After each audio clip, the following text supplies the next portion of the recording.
ايه الاخبار يا شباب؟ معاكم زياد، والنهارده هوريكم جليتش رهيب جدا في المهمة التانية بتاعت رايدر في اللعبة.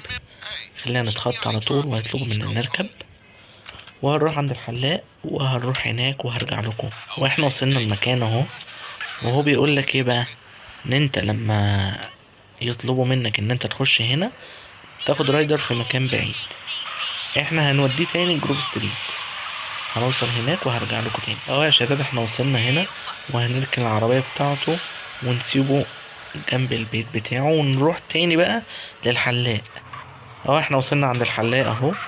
هنخش بقى ولما نطلع المفروض المعلومة بتقولك ان انت لما تطلع تلاقي رايدر في وشك على طول، مع اننا سايبينه هناك عند في الجروف ستريت.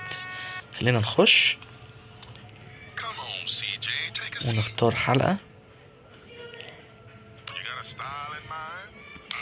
اي حاجة نختار اي حاجة بس. هو احنا المفروض بقى سايبينه عند جروف ستريت، المفروض بقى نطلع نلاقيه في وشنا. احنا هنشوف المعلومة دي صح ولا غلط. ايه ده؟ ايه اللي جابك هنا يا عم؟ احنا سايبينه هناك والله يعني. وده يدل على الغباء في اللعبة. وبس كده يا شباب، ولو عجبكم الفيديو ما تنسوش اللايك والاشتراك في القناة، وسلام.